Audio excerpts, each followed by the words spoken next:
ओम नमो भगवते वासुदेवाय। नमो भगवते वासुदेवाय। नमो भगवते वासुदेवाय। ओम नमो भगवते वासुदेवाय। ओम नमो भगवते वासुदेवाय। ओम नमो भगवते वासुदेवाय। नमो भगवते वासुदेवाय। ओम नमो भगवते वासुदेवाय। नमो भगवते वासुदेवाय। ओम नमो भगवते वासुदेवाय। ओम नमो भगवते वासुदेवाय। नमो भगवते वासुदेवाय।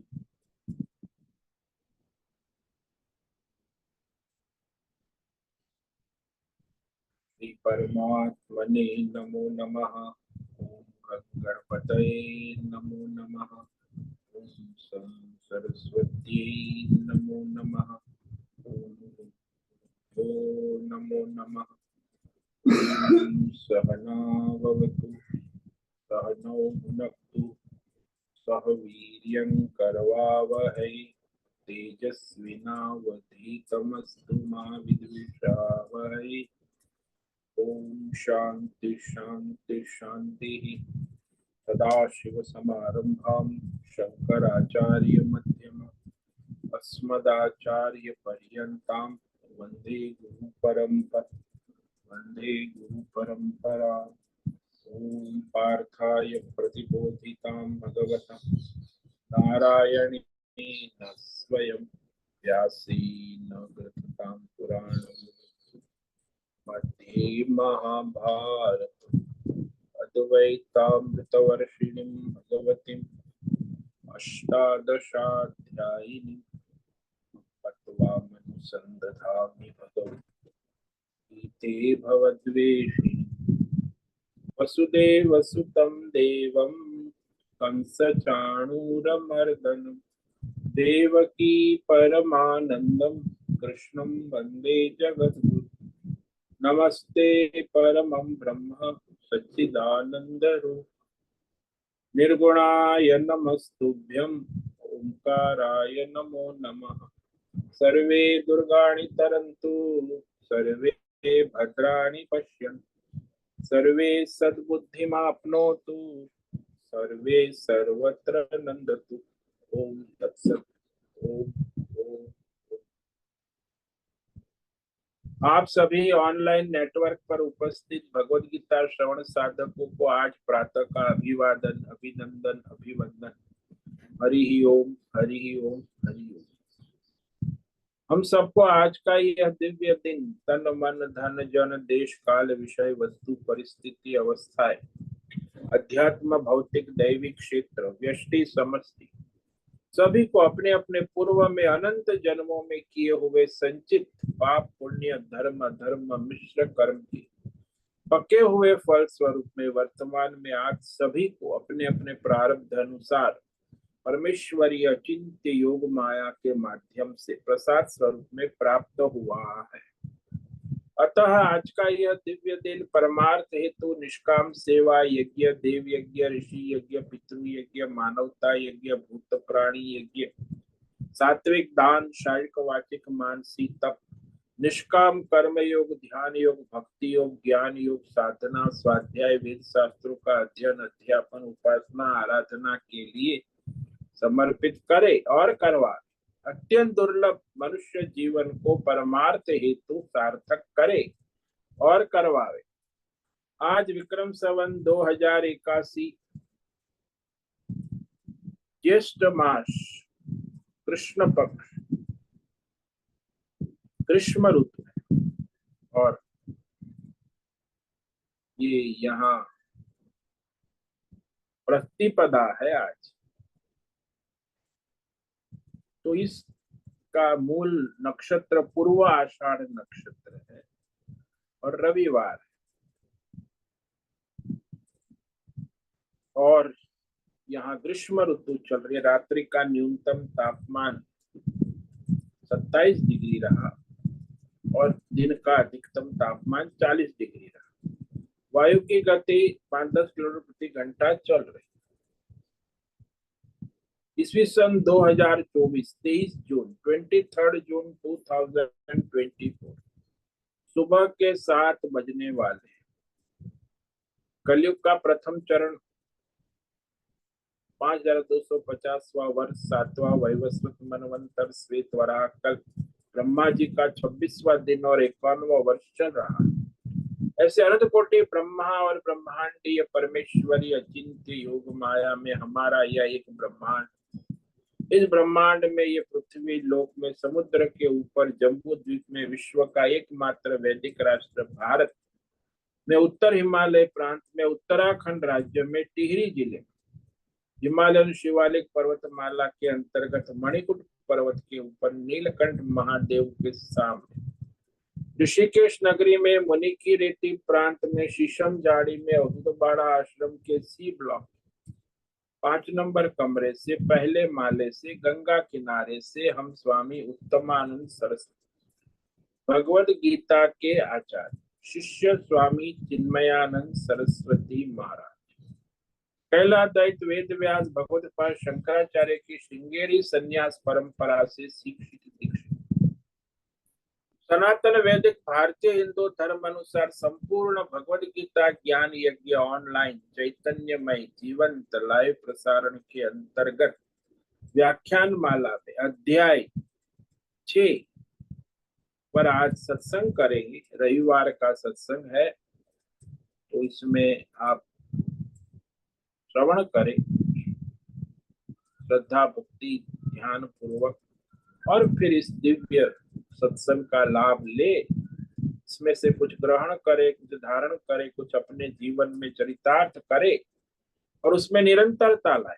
अपनी अपनी आध्यात्मिक भौतिक दैवी अशांति द्वंद्व मोह विक्षेपों से रहित होकर के और धार्मिक और शास्त्रीय भ्रम भ्रांतियों से रहित होकर के अपने अपने शरीर इंद्रिय प्राण मन वचन कर्म से एक रूप एकाग्र होकर के शुद्ध सात्विक सूक्ष्म भगवत विवेक बुद्धि करे, वेद शास्त्र एवं आचार्य परंपरा अनुसार विवेक करे, पुनः पुनः इस व्याख्यान का श्रवण करे, मनन करे, चिंतन करे, चर्चा विचारणा करे, प्रचार प्रसार करे, लिंक भेजे, ग्रुप में शेयर करे, अपना और सबका परम कल्याण करे और करवावे।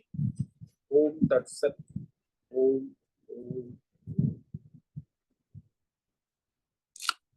तो इस सप्ताह में हमने अध्याय 6 पर विचार किया था। तो उसमें भगवान ध्यान योग की विधि विधान बता रहे हैं कि ध्यान योग कैसे किया जाए, उसकी साधन साधना विधि विधान क्या है, तो उसके द्वारा उसे परमार्थ सिद्धि प्राप्त, अंतःकरण शुद्ध होकर फिर आत्मज्ञान से परम सिद्धि प्राप्त होती है। तो ध्यान योग जो है वो मुख्यतः अंतःकरण शुद्धि का साधन है और वो फिर ज्ञान योग से परमात्मा की प्राप्ति होती है।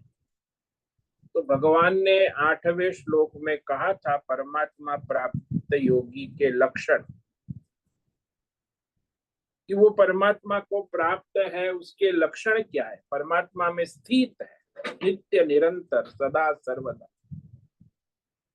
तो भगवान ने 8वें श्लोक में कहा ज्ञान विज्ञान तृप्तात्मा कूटस्थो विचितेन्द्रिय युक्त इत्युच्यते योगी समलोष्टाश्मकांच। तो जिसका अंतःकरण जिसकी बुद्धि सात्विक सूक्ष्म शुद्ध हो चुकी है, जो परमार्थ ज्ञान और परमार्थ ज्ञान की अनुभूति विज्ञान ज्ञान विज्ञान से तृप्त है, तृप्त यानी संतुष्ट है। जैसे मनुष्य भोजन करने के बाद तृप्त होता है, ऐसे ही वह आत्मज्ञान परमार्थ ज्ञान से तृप्त है। तृप्तात्मा का, और उसमें कोई विकार नहीं है, कूटस्थ निर्विकार, निर्गुण निराकार, जैसे आकाश की तरह निर्विकार, विकार रहित, कोई विकार द्वंद्व विकार जिसके अंतःकरण में नहीं है, द्वंद्वों से रहित है, और जिसकी सारी इंद्रिया और अंतःकरण भली भांति धर्म शास्त्र के अनुसार संयम नियम में काबू में है, विजितेंद्रिय, यानी सारे द्वंद्व राग द्वेष आदि द्वंद्वों से रहित, वह जितेंद्रिय, तो उसकी बुद्धि जो है वह परमात्मा में लगी है, समलोष्टाश्म कांच, और उसके लिए संसार में मिट्टी पत्थर सोना हीरा सब एक समान है। वह योगी परमात्मा से जुड़ा है ऐसा कहा जाए, योगी युक्त इति उच्यते, परमात्मा से जुड़ा हुआ, ईश्वर के साथ जुड़ा हुआ, पहुंचा हुआ योगी, योगी का मतलब है महात्मा है, सन्यासी, युक्त है, निरंतर परमात्मा से जुड़ा रहे। तो सर्वश्रेष्ठ आत्मज्ञानी भगवतमय मनुष्य का भगवान लक्षण बता रहे हैं, और कहते हैं कि वो मनुष्यों के साथ, सभी प्रकार के मनुष्यों के साथ उसका व्यवहार भगवतमय होता है। संसार में 9 प्रकार के मनुष्य शास्त्रों में कहे, उन सभी प्रकार के मनुष्यों में उसकी समबुद्धि यानी भगवत बुद्धि बनी रहती, ये सर्वश्रेष्ठ योगी के लक्षण। सुरुन मित्राद्युसासीनम मध्यस्थ द्वेष्य बंधुषु साधुष्वपि च पापेषु समबुद्धिर्विशिष्यते। जो सुहृद है, सुहृद यानी निरपेक्ष मित्र, सबका, कोई अपेक्षा नहीं, मित्र जो अपेक्षा सहित मित्र है, उदासीन जो उदासीन रहता है, चौथा है मध्यस्थ, मध्यस्थ प्रकार का मनुष्य, पांचवा है द्वेष्य, द्वेष करने वाला, छठा है बंधु, स्वजन, परिवार वाले, साधुषु, साधु यानी धर्मात्मा, पुण्यात्मा, धर्मात्मा, और पापेषु, पापी यानी अधर्मी, दुरात्मा, दुराचारी जिसको हम कहते हैं। तो ये सारे के सारे 9 प्रकार के मनुष्यों में भगवत भाव से सम बुद्धि बनी रहती है, जिसकी वो महात्मा सर्व विशिष्यते, यानी सबसे से भगवान उसको गोल्ड मेडल देते कि ये योगियों में गोल्ड मेडलिस्ट, विशिष्यते, विशेष है, अत्यंत श्रेष्ठ। तो इस तरह उसकी बुद्धि भगवतमय बनी रहती है, सभी मनुष्यों में कोई उसका परस्पर भेदभाव नहीं रहता। जैसे समबुद्धि का मतलब है संसार में कौन क्या कर रहा है, क्यों कर रहा है, किस तरह कर रहा है, किस प्रकार कर रहा है, क्या करना चाहता है, ये सब उसे विचार नहीं आता। ये सब भगवान की माया, जो जो कर रहा है, जंगल में प्राणी होते हैं, कौन क्या कर रहा है, प्राणी लोग नहीं सोचते कि ये कबूतर क्यों उड़ रहा है, ये तोता क्यों चैं चैं कर रहा है, ये हिरण क्यों दौड़ रहा है, ये सब प्राणी अपने अपने स्वभाव से व्यवहार क्यों कर रहा है ये प्रश्न उसे नहीं, कैसे कर रहा है ये भी प्रश्न, किस प्रकार कर रहा है ये भी, संसार में जो भी जो कुछ कर रहा है, हो रहा है, सब उसकी प्रकृति माया ईश्वरीय शक्ति से हो रहा है।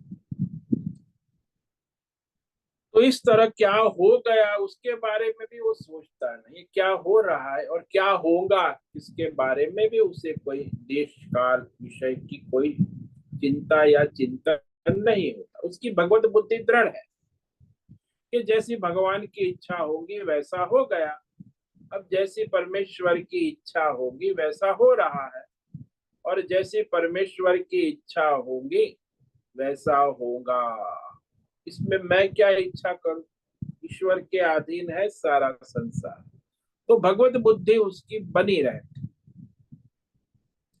अब ये कहने के बाद श्रेष्ठ योग की स्थिति प्राप्त करने के लिए पहले ध्यान योग साधना की विधि बता। ध्यान योग से कोई मोक्ष नहीं होता, लेकिन बुद्धि शुद्धि होती, और बुद्धि शुद्धि से फिर आत्मज्ञान के द्वारा मनुष्य भगवतमय हो जाता है। इसलिए मोक्ष तो ज्ञान से ही सिद्ध होता है। ये सब साधन है बुद्धि शुद्धि के, अंतकरण शुद्धि के, इंद्रिय संयम के। तो ध्यान योग है, भक्ति योग है, कर्म योग है, ये सब साधन साधना अंतकरण शुद्धि के लिए है। तो इस साधना करने के लिए मार्गदर्शन देते हैं भगवान कि पहले भीतर की तैयारी कैसे करें, अपने सूक्ष्म तैयारी अंतकरण के स्तर पे। योगी युंजीत सततम आत्मानं रहसि स्थितः एकाकीयत चित्तात्मा निराशीर परिग्रह। तो जो ध्यान योग की साधना करना चाहता है उसे सबसे पहले तो अपनी 10 इंद्रिय और मन, इसको धर्म शास्त्र परंपरा अनुसार संयम नियम में रखना हो। प्रारब्ध के अनुसार इंद्रिय और मन को धर्म कर्म के अनुसार नियम संयम को वश में कहा, काबू में रखा। यथचित्ता, इंद्रिय कुछ भी मनमानी ना करे, शास्त्र के अनुसार धर्म के अनुसार नियम संयम से जो उचित है वो अपना व्यवहार करे, स्वधर्म प्रारब्ध के अनुसार। वो किसी भी विषय में अपने आप मनमानी ना करे। इंद्रिय और मन नियम संयम और काबू में, जैसे मिलिट्री में होता है ना, मिलिट्री मैन आर्मी मैन, तो उसको तो वहाँ सब टाइम टेबल होता है। सुबह 4 बजे उठना है, फिर स्नान करना है, फिर लेफ्ट राइट करना है, उसका उसके पीछे कितने सुपरवाइजर होते हैं। तो सुबह से शाम उसका टाइम टेबल नियम संयम से उसे कुछ वहां इंद्रिय मनमानी नहीं कर सकते। ऐसे ही यहाँ मनुष्य को परमार्थ कर रहे हैं तो धर्म शास्त्र में जो कहा वो टाइम टेबल नियम संयम से अपनी इंद्रिय मन को संयमन काबू में रखना। तो इस तरह पहला स्टेज है कि सभी इंद्रियों का संयम करे। फिर दूसरी बात कही निराशी, किसी भी प्रकार की भौतिक अध्यात्म कामना वर्तमान और भविष्य के लिए नहीं होनी चाहिए। कई बार वर्तमान में कोई कामना नहीं होती, भविष्य की कामना, वो भी बाधा रूप उत्पन्न। तो किसी प्रकार की भी भौतिक अध्यात्म दैव, चाहे वर्तमान हो चाहे भविष्य हो, किसी भी प्रकार की कामना नहीं, एक भगवत कामना ही होती है। तो ऐसे जो है निष्काम, वो ध्यान योग कर सकता है। अपरिग्रह, आवश्यकता से अधिक किसी विषयों का संग्रह ना कर। जैसे रोटी कपड़ा मकान जीवन निर्वाह के लिए जो आवश्यक है उतना ही, ज्यादा किसी विषयों में ममत्व ना रख। परिग्रह का मतलब होता है ममत्व, मेरा मेरा मेरा मेरा कुछ नहीं, सब प्रकृति ईश्वर का है। जो आवश्यक है वो अपना रखे। तो जीवन निर्वाह के लिए जो भी जरूरी है उसे अपरिग्रह कहा। किसी से कोई विशेष अपेक्षा ना रखे, अपनी जो स्वाभाविक आवश्यकता है वो सबकी भगवान प्रारब्ध के अनुसार पूरी करते हैं। तो प्रारब्ध के अनुसार स्वस्थ रहना, प्रारब्ध के अनुसार जो मिले उससे अपने जीवन को चलाना। और फिर ध्यान योग के लिए एकाकी कहा, अकेला, क्योंकि स्वजन रहित निर्जन स्थान में, पवित्र स्थान में, वहां एकांत स्थान में स्थित होकर ध्यान योग के लिए अपने जीवात्मा को, छोटे अहम को बड़े शुद्ध अहम परमात्मा के अहम परमात्मा में लगा। तो जीवात्मा को परमात्मा में लगाने को ध्यान योग। ऐसा नहीं कि मन को किसी विषय में या देवी देवता में लगाने को ध्यान नहीं कहे, वो लौकिक है, ये पारमार्थिक है। इसीलिए ध्यान में लगावे। तो ये साधन बता, 4 साधन कहे कि पहले तो उसे ध्यान योग करना है तो अकेला एकांत में निर्जन स्थान, पवित्र सात्विक तीर्थ स्थान में स्वजन से रहित ध्यान योग के लिए साधना में बैठ, और वो किसी प्रकार का आवश्यकता से अधिक संग्रह ना करे। कोई भी भौतिक अध्यात्म दैव वर्तमान भविष्य की सभी कामनाओं से रहित होकर 10 इंद्रियों और मन को काबू में, संयम में, वश में रखकर ध्यान योग के लिए बैठे। ध्यान अब कहाँ बैठे, ये भगवान कहते हैं कि बैठक भी पवित्र स्थान में होनी चाहिए। तो वह बैठक कैसी है? शुचौ देशे प्रतिष्ठाप्य स्थिरमासनमात्मनः नात्युत्थितं नातिनीचं चैलाजिन कुशोत्तरम। तो पहले ध्यान योग के लिए अत्यंत पवित्र शुद्ध सात्विक तीर्थ स्थानों में, शुचौ का मतलब है पवित्र, शुद्ध, सात्विक। सात्विक होना जरूरी है। ये जहाँ रजोगुणी तमोगुणी बहुत होते हैं आज के युग में, तो जहाँ जाओ वहां रजोगुण, तो सात्विक वातावरण होना चाहिए। तो उसमें वह पवित्र स्थान, सात्विक स्थान, जैसे मंदिर है, तीर्थ क्षेत्र है, वहां जहां लोग शुद्ध संस्कार संपन्न हो, सात्विक हो, आसपास भी ऐसा माहौल हो, पवित्र होता है। तो ऐसा स्थान जो समतल है, पवित्र है, जिसमें कंकड़ नहीं है, कोलाहल नहीं है, घर से दूर है, मन को प्रसन्न करने वाला, मनोरम्य, प्राकृतिक, कष्ट पीड़ा से रहित, वायु की गति से रहित, निर्जन एकांत स्थान।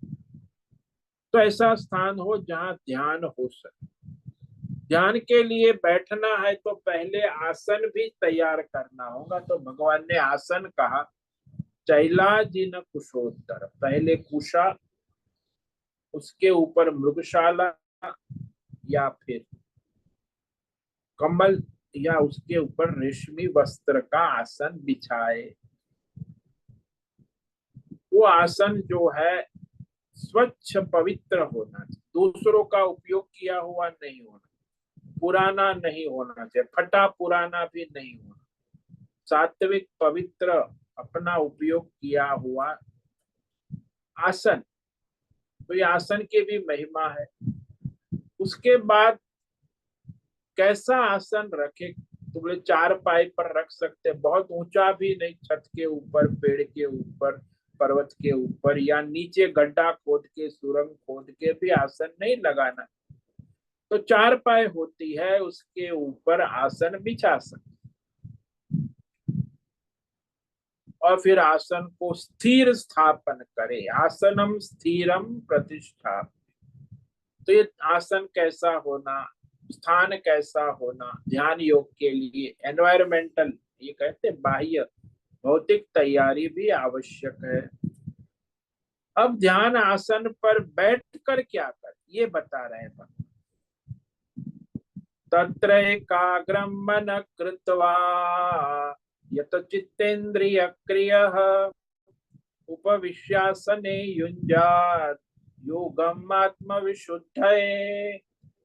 तो उस ध्यान योग आसन पर बैठकर क्या करें? सबसे पहले इंद्रिय मन प्राण को, क्रियाओं को शांत करे, वश में करे, काबू में करे।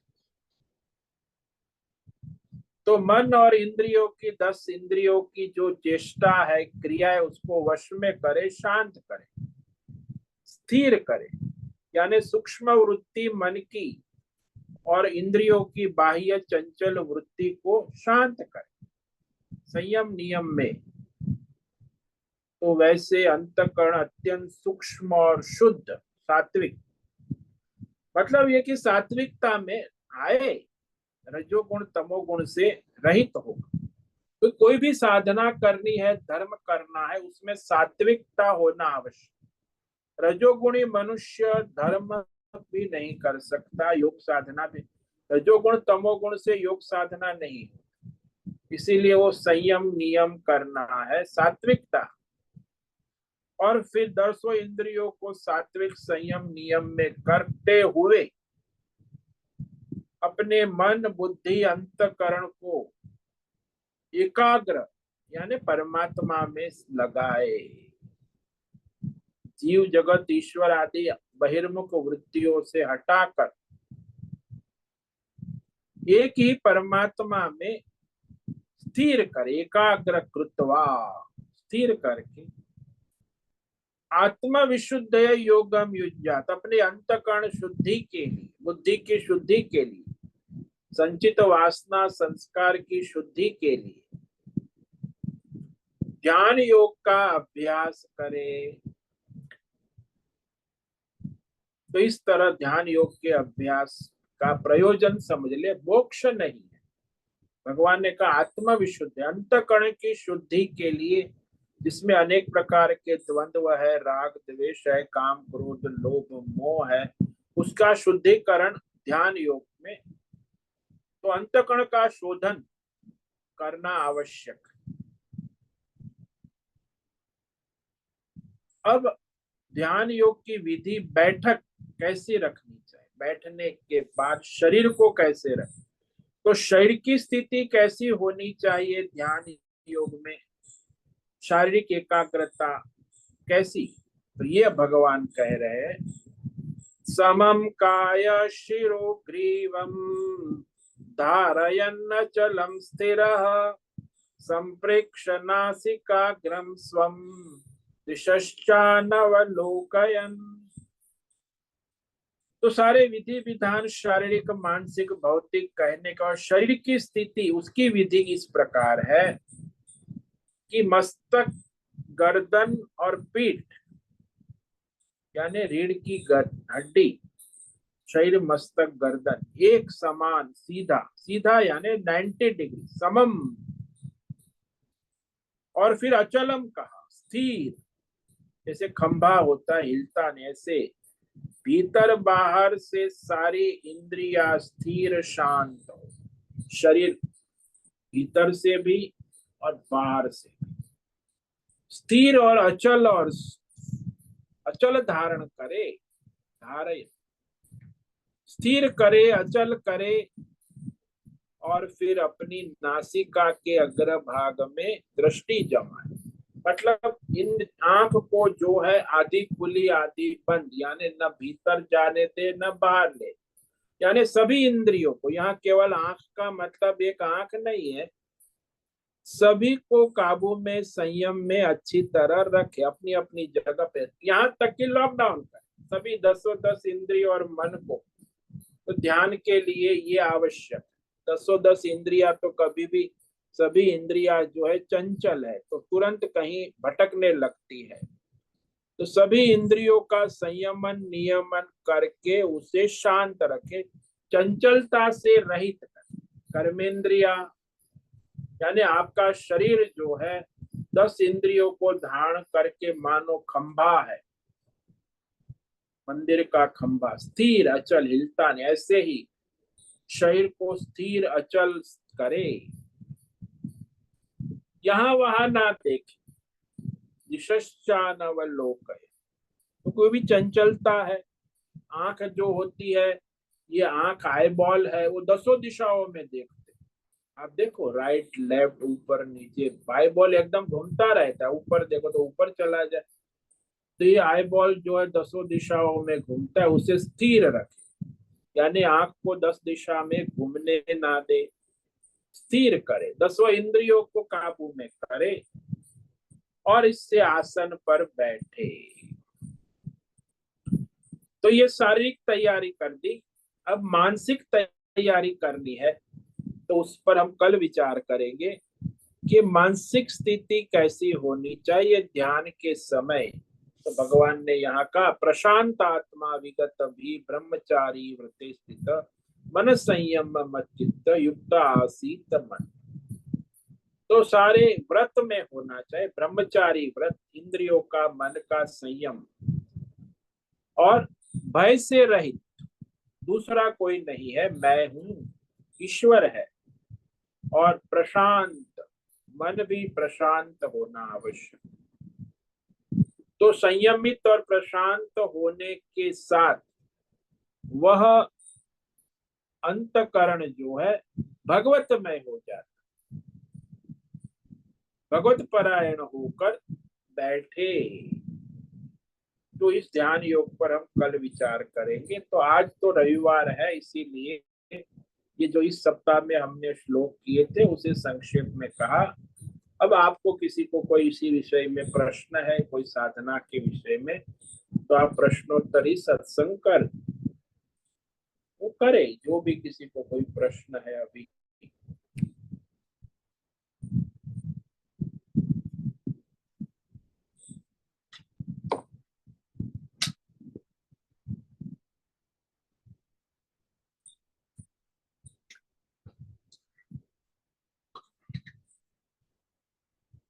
ओम नमो नारायण स्वामी जी। हाँ बोलो हेमा। स्वामी जी, आपने जब ये मन की बात की थी तभी आपने कहा था कि मन के भी चार प्रकार अलग अलग होते हैं, मन अलग अलग मन वाले व्यक्ति होते हैं। वो थोड़ा विस्तार से बताइए ना। एक होता है मूढ़ मन,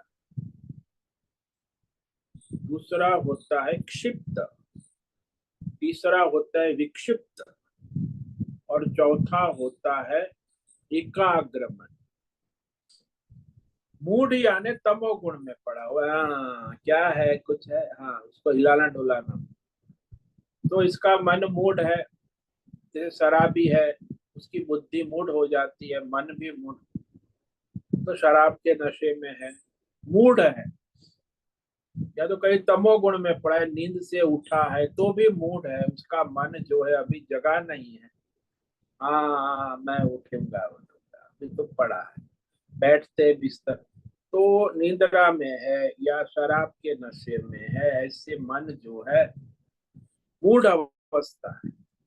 बच्चों का भी मन मूड होता है, वो भी कोई विवेक नहीं कर सकता। तो इसे कहते हैं मूड अवस्था मन की। दूसरी अवस्था है क्षिप्त, यानी चंचल विक्षिप्त, ये करे वो करे, स्थिरता नहीं। विक्षेप है लेकिन ज्यादा नहीं है। जैसे वो मनुष्य विक्षिप्त होता है तो वो बहुत चंचल हो, लेकिन यहाँ उसे क्षिप्त कहा कि विक्षेप वाला है, क्या कर रहा है उसमें उसका विषय अनुसंधान नहीं है, कौन से टॉपिक पे बात कर रहा है, कहाँ से कहाँ चला गया, इसे कहते क्षिप्त मन। एक विषय पर टिकता नहीं, काम करता है तो भी यहाँ कुछ झाड़ू मारता है तो वहां रसोई करने चला जाता है, तो वहां बाथरूम में चला। अरे भाई कोई एक काम में स्थिरता है, उसे क्षिप्त मन कहते हैं। काम में भी एकाग्रता स्थिरता नहीं होती और बदलता है। वाणी में भी कोई विषय की स्थिरता नहीं होती, वो क्षिप्त मन है, टॉपिक बदलता रहता है फटाफट। आप लोग भी देखो बातचीत करते हो, कोई विषय बदल गया पता ही नहीं हो, दोनों को, दोनों बात कर रहे हैं, दोनों का मन क्षिप्त है। कितने विषय पर कहाँ क्या बात हुई, क्या मुख्य विषय है, क्या बात, वो कोई नहीं, बस गपसप गपसप। ये सब गपशप होती है आजकल इंटरनेट मोबाइल पर चैट, ये सब क्षिप्त मन है, कोई विषय निश्चित नहीं है। अनिश्चयात्मक वार्तालाप, अनिश्चयात्मक कर्म, कुछ भी करे, कुछ ना कुछ करते रहना, बोलते रहना, सोचते रहना, तो कुछ ना कुछ करते रहना, कुछ ना कुछ बोल, कोई नियम प्रयोजन धर्म नहीं, बस करना है, बोलना है, सोचना है। इसे कहते क्षिप्त मन, ये क्षिप्त है। तीसरा होता है ज्यादा विक्षिप्त है, मतलब कि एकदम चंचल है, विक्षिप्त है, स्थिर नहीं, निरंतर वाणी बदलता है, निरंतर कर्म बदलता है, निरंतर विचार बदलता है, संकल्प बदलता है, कोई उसका ठिकाना नहीं। जैसे हम कहें इसका कोई बदलता रहेगा, इसका कोई स्थिरता नहीं, यानी अस्थिर मन, विक्षिप्त, विशेष रूप से कभी भी कुछ भी करेगा। जैसे वो विक्षिप्त है, बंदर होता है ना, बंदर का मन विक्षिप्त होता है, कहाँ कभी भी कुछ भी छलांग मारता है, यहाँ कूदता है, वहां लड़ता है, उस बंदर को उसकी पूंछ के क्या करेगा कुछ पता। तो इसकी वृत्ति भी बंदर जैसी होती है, मन भी वो कुछ भी करता है, विक्षिप्त है, और कोई ठीक ढंग से होती ही नहीं कभी कोई कार्य। वाणी भी विक्षिप्त है, कर्म भी विक्षिप्त है, और मन के विचार भी विक्षिप्त है। ये विक्षिप्त मन, ऐसा मनुष्य हमेशा चंचल रहता है, व्यस्त रहता है, बहुत कुछ ना कुछ करता रहता है, शांति से बैठ नहीं सकता। ये रजोगुण, विशेष रजोगुण का प्रभाव। मूढ़ मन होता है, उसमें तमोगुण का प्रभाव। तो तमोगुणी मूढ़ होता है, रजोगुणी क्षिप्त, और अत्यंत रजोगुण होता है वो विक्षिप्त होता है। और जो सत्व गुण वाला मन होता है, सात्विक, वो उसका मन भी एकाग्र होता है, वाणी भी एकाग्र होती है, कर्म भी एकाग्र, कर्म ढंग से होता है, क्रम से होता है, अक्रम चक्रम मक्रम टक्रम कार्य नहीं होता, तो उसे कहते एकाग्र मन। तो अच्छा काम करता है, एकाग्रता पूर्वक एक काम क्रम से पूरा करता है, नियम से, धर्म से, शास्त्र से। तो ऐसे एकाग्र मन वाला मनुष्य जो है वो प्रगति करता है किसी भी क्षेत्र में। विक्षिप्त और विक्षिप्त और मूढ़ मनुष्य बस जैसे थे वैसे परेशान, स्वयं भी रहते, दूसरों को भी करते रहते हैं, वो न कुछ कर सकते हैं न कुछ कर पाते। तो जो सात्विक है, एकाग्र है, वैसे सात्विक मनुष्य कुछ संसार में प्रगति करते हैं, चाहे भौतिक क्षेत्र हो, चाहे अध्यात्म हो, चाहे दैव हो, चाहे परमार्थ।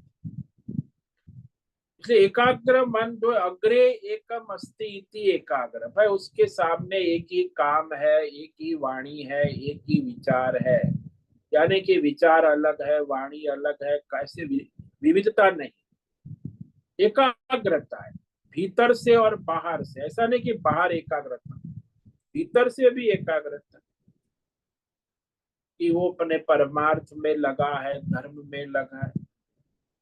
केवल बाहर की एकाग्रता मत समझिए, तो बगले की एकाग्रता होती है, बगला भी बड़ा एकाग्र, लेकिन वो नदी किनारे खड़ा है, एक पैर से बड़ा एकाग्र, लेकिन शाम तक 10-15 मछली खा जाता है, हिंसा करता है, तो ये कोई एकाग्रता नहीं।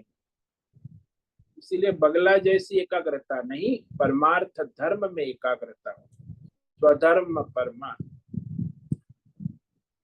तो इस तरह उसका मन एकाग्र हो। तो ये चार, और पांचवा जो है वो तो एकाग्रता से आगे निकल गया, भगवतमय आत्मस्थिति, स्थिर हो गया। यहाँ कहा ना भगवान ने कि वह स्थिर हो गया,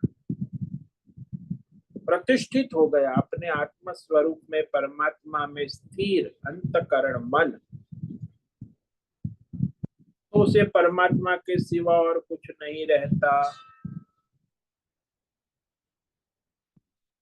तो ये 5 प्रकार की मन की वृत्ति होती, मूढ़, क्षिप्त, मूढ़ यानी तमोगुण, क्षिप्त है रजोगुणी पर कम है रजो, विकसित यानी विशेष रजोगुण, एकाग्र यानी सात्विक, और भगवतमय यानी शुद्ध सात्विक मन होता है। तो इस प्रकार 5 प्रकार की मनोवृत्तियां चलती रहती।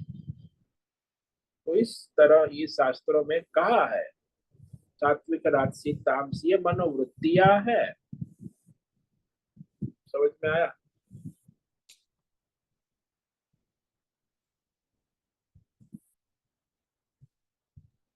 हाँ स्वामी जी। तो ये तमस में से रजस और रजस में से फिर एकाग्र, ऐसे दिन में भी बहुत बार ऐसा होता है, कभी तमस बढ़ जाता है, कभी रजस आता है, कभी सत्व आता है। तो ये धीरे धीरे करके हमें, या तो हमारी बुद्धि में दृढ़ता लाने से ये मन एकाग्र होगा ना ज्यादा। हाँ, इसमें आपका जो मन अभी वर्तमान स्थिति क्या है, मूड हम्म। है, तो फिर एकदम हम्म। वो सत्व में नहीं जाएगी। अच्छा। मूड हाँ। है तो उससे रजोगुण में, तो तमोगुण से रजोगुण में अभ्यास करना होगा, रजोगुण से सत्व गुण में और सत्व गुण हुआ तो फिर शुद्ध सत्व का अभ्यास होगा। तो अच्छा। इसमें भी क्रम है, डायरेक्ट नहीं कर सकते। तो जो अरे, तमोगुणी है वो तमोगुणी शुद्ध सत्व में सीधा नहीं जा सकता। हाँ। ऐसे ही वो प्राइमरी स्कूल में, वो हाई स्कूल में सीधा नहीं जा सकता, हाई स्कूल में इंटर कॉलेज में नहीं जा सकता, इंटर कॉलेज और डिग्री में नहीं जा सकता। तो डिग्री में जाना है तो पहले प्राइमरी स्कूल से आगे बढ़ना हो। तो हम्म। पहले तमोगुणी वृत्ति से बाहर निकलकर रजोगुण, रजोगुण से ऊपर उठकर सत्व गुण, सत्व से ऊपर शुद्ध सत्व जो है वो परमार्थ के लिए योग्य है। हम्म। इसलिए अंतःकरण शुद्धि की साधना में ये सावधानी रखनी आवश्यक। तो ये मन हाँ। को वश में रखेंगे तब होगा। धर्म हम्म। के अनुसार, शास्त्र के अनुसार ईश्वर समर्पित। क्योंकि यदि मन वश में नहीं है तो कभी सात्विक नहीं हो सकता। हाँ। यानी धर्म के अनुसार, परंपरा के अनुसार, शास्त्र के अनुसार ईश्वर समर्पित हो तब जाके वह नियत मानस सात्विक होता है। धर्माचरण के द्वारा स्वधर्म प्रारब्ध के अनुसार अपना स्वधर्म कर्तव्य।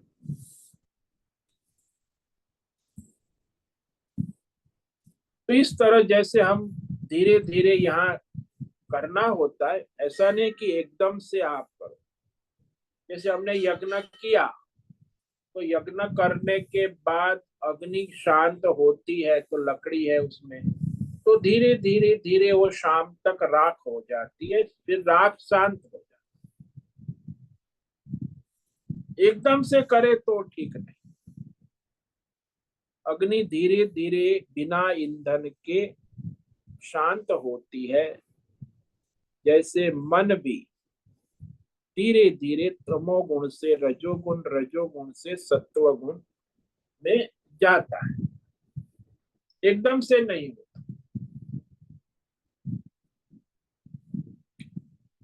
जितना हो सके उतना अपना धर्म कर्म पर ध्यान देना आवश्यक।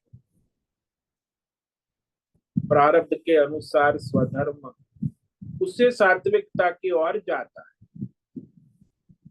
मूढ़ता जाती है, रजोगुण काबू में होने लगता।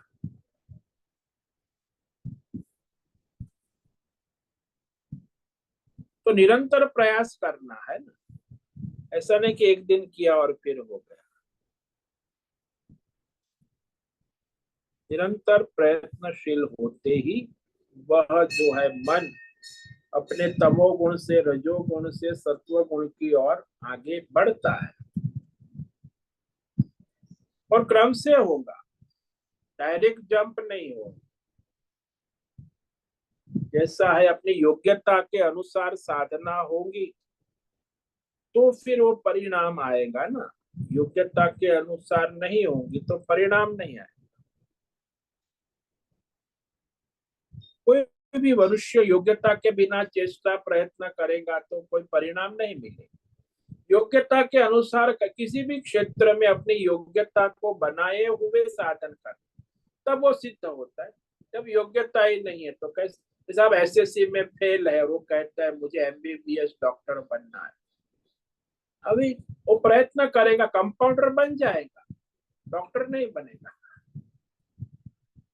तो डॉक्टर बनने के लिए उसे योग्यता, ऐसे ही साधक बनने के लिए उसे धर्मात्मा अपनी योग्यता बनानी हो, तब जाके वो योग साधना कर सकता।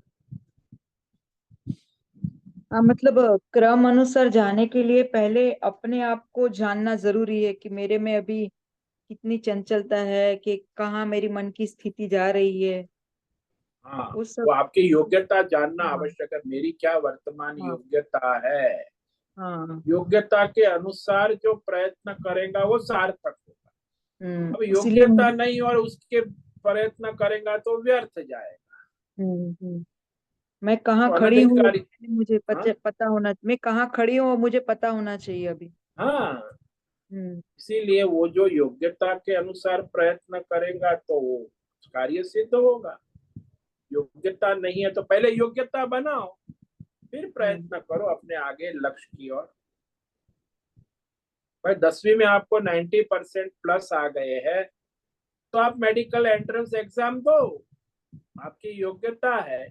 अब एसएससी में फेल है 5 विषयों में, तो फिर वो मेडिकल एंट्रेंस एग्जाम देके उसका क्या होगा? व्यर्थ टाइम पास, बर्बादी, और क्या। बड़े कोचिंग क्लास में 50 लाख रुपया देकर कोचिंग करेगा तो भी एसएससी फेल है, वो क्या एमबीबीएस एंट्रेंस पास करेगा? तो ऐसे ये योग साधना में पहले धर्मात्मा में पास होना आवश्यक।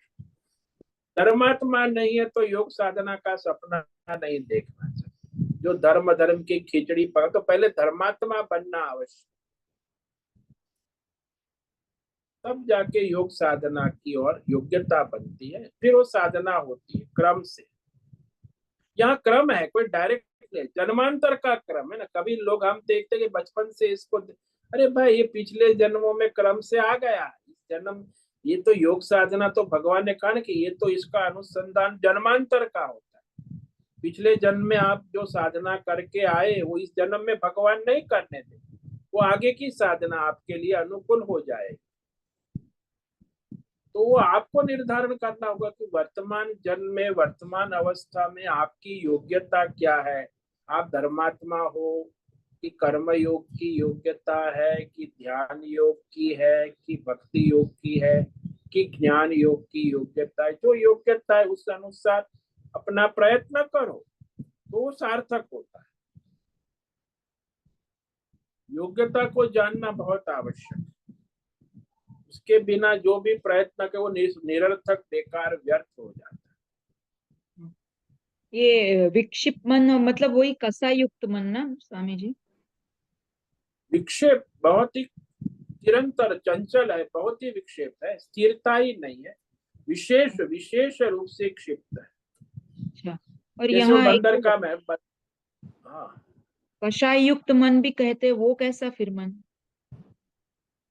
कषाय तो, ये कषाय इसको कहते हैं काम क्रोध लोभ मोह राग द्वेष ये सब। अच्छा। हम्म। कषाय यानी पाप, अधर्म।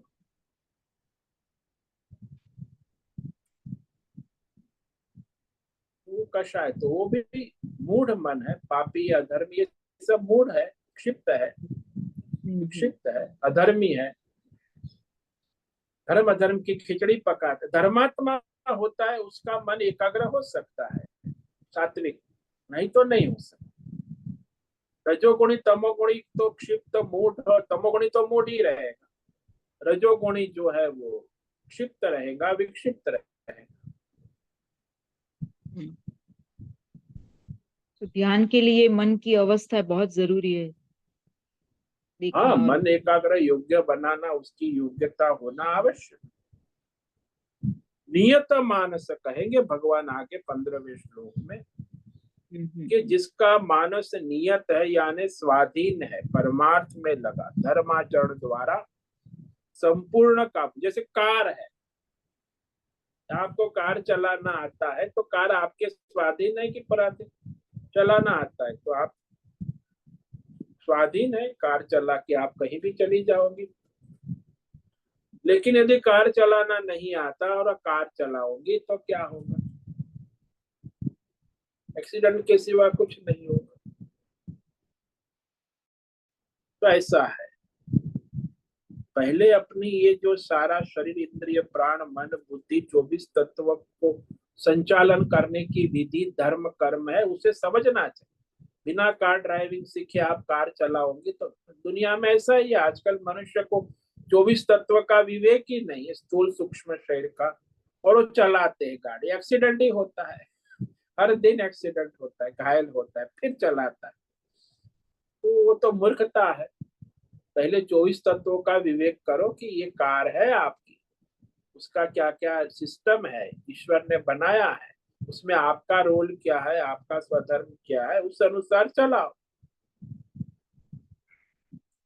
ये तो कुछ भी मनमानी, कुछ भी इंद्रियों की चेष्टा में भी कोई नियम संयम नहीं है, धर्म नहीं है। वाणी में भी कोई ठिकाना, लोग बोलते हैं 90% तो मुझे ऐसे ही दुनिया में मिले, कोई वाणी का ठिकाना नहीं है, न कर्म का ठिकाना है, न विचार का ठिकाना। तो जीवन ऐसे ही हवा में चलता है। इनको क्या, वो तो धर्मात्मा भी नहीं है, तो योगी कहाँ से हो सकेंगे।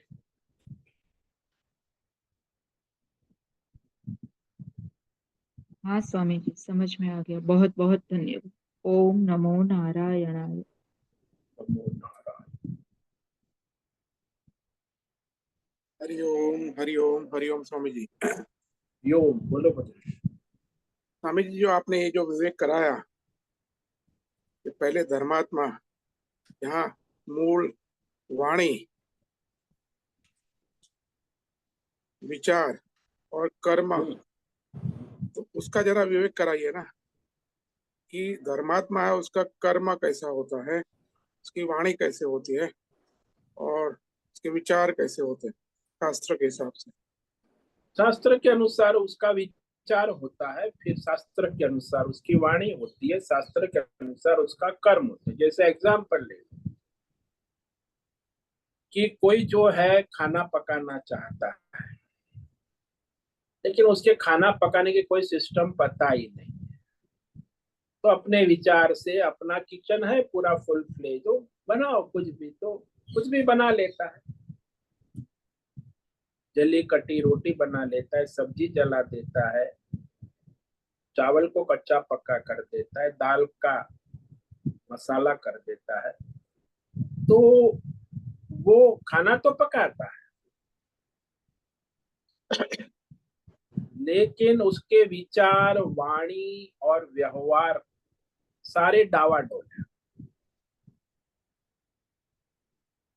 लेकिन जो पढ़ा है, पाक शास्त्र का कुशल रसोईया है, तो उसके विचार उसको कहो कि ये आइटम, हाँ हाँ अभी आधा घंटे में बना दे, उसका विचार स्पष्ट है, उसकी वाणी स्पष्ट है, और उसकी सारी तैयारी भी स्पष्ट है, और आपको आधा एक घंटे में जितनी आइटम आपने कही वो बढ़िया बना के दे देता है। क्यों? कुशल है, ज्ञान भी है, विज्ञान भी है, इतने साल से सीखा हुआ है और पकाया हुआ है, अनुभव भी है, तो उसके विचार, उसकी वाणी और उसका व्यवहार एक है। कोई भी धर्मात्मा होता है, उसमें पहले तो विचार की शुद्धि, फिर वाणी की एकाग्रता, फिर कर्म में स्थिरता होनी आवश्यक। तो तीनों स्तर पे चंचलता हो गई तो गया काम। ज्यादातर ऐसा ही होता है, 90% मनुष्य मन के विक्षेप होता है, वाणी में भी कोई स्थिरता नहीं होती, बदलते रहते, और कर्म में भी। इसलिए धर्मात्मा जो होता है उसका जो निश्चय है पक्का होता है, शास्त्र के अनुसार, धर्म के अनुसार, विचार भी जो भी निश्चय किया है, जैसे मैंने कहा खाना पकाने का, तो उसका निश्चय पक्का है, उसका ज्ञान पक्का है, उसके विचार पक्के हैं, उसकी वाणी पक्की है, जो आइटम बोलता है वो बनाता है, और वो कर्म भी उसके पक्के हैं। तो सारा इंटीग्रेटेड है। धर्मात्मा का ये मन, विचार, वाणी और व्यवहार इंटीग्रेटेड होता है, और अधर्मी होता है उसका कभी इंटीग्रेटेड डिसइंटीग्रेटेड। विचार का ठिकाना नहीं होता, वाणी भी कुछ भी चलती रहती है, कर्म का भी कोई, तो अधर्मी है। इसलिए शास्त्रों में कहा है मनुष्य एकम वचस्य एकम कर्मसि एकम महात्मा। धर्मात्मा वो है जो मन से विचार संकल्प करता है, वैसा बोलता है, जैसा बोलता है वैसा ठीक ढंग से शास्त्र अनुसार करता है, तो वो धर्मात्मा। और सिर्फ बोलता है कुछ और संकल्प करता है कुछ और, बोल करता है कुछ उल्टा सीधा, तो ये सब जो है अधर्म मनुष्य जो है, उसकी वाणी का, उसके विचार का, उसके कर्म की कोई स्थिरता नहीं, कोई आधार भी नहीं होता, यानी काल्पनिक ड्रीम वर्ल्ड, कोई शास्त्र नहीं, बस मुझे अच्छा लगता है मैं करता हूँ, फिर परेशान भी होता है, अरे ऐसा नहीं किया होता तो ऐसा करना था, बाद में भी उसे परेशानी होती है, करते वक्त भी परेशानी, तो मूर्ख है। तो उसकी विचार, वाणी और कर्म में धर्म नहीं है, अधर्म है। तो धर्मात्मा एक होता है इंटीग्रेटेड, और अधर्मी और डिसइंटीग्रेटेड होता है। ज्यादातर दुनिया में मनुष्य ऐसा ही जीते, 90% मनुष्य डिसइंटीग्रेटेड है, आज जी रहे हैं और मर रहे हैं, परेशान है, उसका अपना कर्म है, अपनी वाणी है और अपने विचार है, उसी से उसका जीवन है, जो भी है उसकी समस्या है, उसी के कर्म है, उसी की वाणी है, उसी का मन है। और जो मस्त है, स्वस्थ है, जिसकी विचार, वाणी, कर्म इंटीग्रेशन है, एकत्व है, वो धर्मात्मा। वो अपना भी हित करता है, दूसरा जगत का भी हित करता है, तो ये मुख्य है।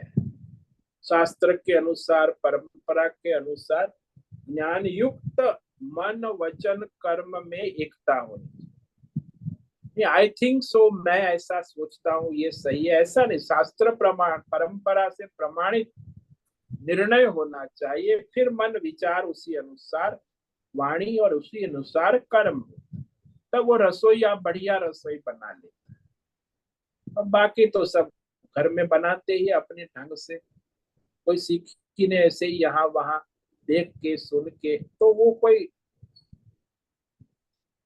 समय नहीं कि वो खाना तो बनाते लेकिन उसका खाना कोई विशेष महत्व नहीं रखता।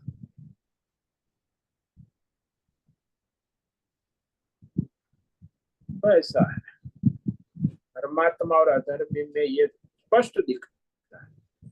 हर कर्म में आप देख सकते हैं, तुरंत वो कुछ भी काम करेगा, झाड़ू मारेगा तो पता चलेगा कि ये धर्मात्मा है कि अधर्मी है।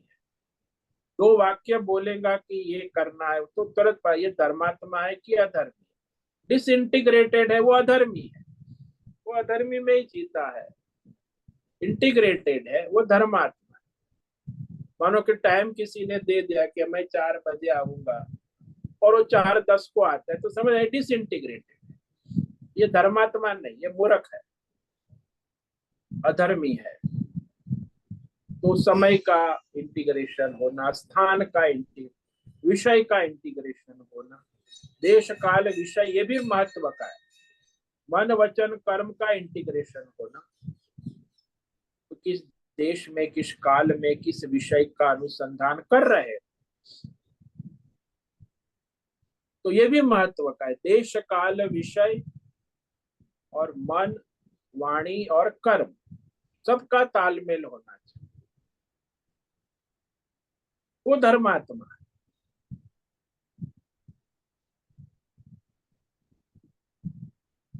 समझ में आया? स्वामी जी क्लियर हुआ, बहुत बहुत धन्यवाद।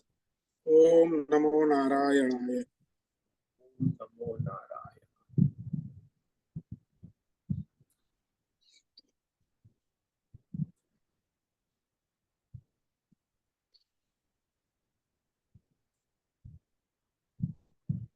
ठीक है, आज रविवार के सत्संग में उपस्थित है प्रकाश आनंद दोषा होस्ट है, भद्रेश होस्ट है, अनंत कुलकर्णी, अंकिता सिंधे, अनुराधा जेठे, आरती जादव, बीना चित्तलिया, जीवी कुमार, हेमा कोटक, लीलावती बेड़ेकर, मीरा उचिल, नैना पुरोहित, निकिता पटेल, राजेश मोलकर, रिची पटेल, संजीवनी श्रीरंग नांगड़े, शैलजा कुलकर्णी, सुनील ठाकुर, तुषार चौधरी, उर्वशी, उषा मेनन, मीना सिंगाड़े।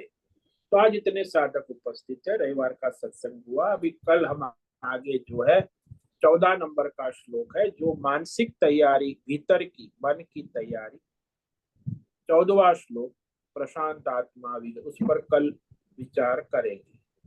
तो आज सभी साधकों को आज रविवार का ओम नमो नारायणाय, ओम नमो नारायण। सभी साधकों को ओम नमो नारायण। ओम नमो नारायण स्वामी जी सबको। ओम नमो नारायण। ओम उससे नमो नारायण निवेदन स्वामी। है आज का सत्संग पूर्ण करें। ओम नमो नारायण। आज का यह दिव्य सत्संग हम यही पूर्ण करते हैं। सभी साधकों को ओम नमो नारायणाय।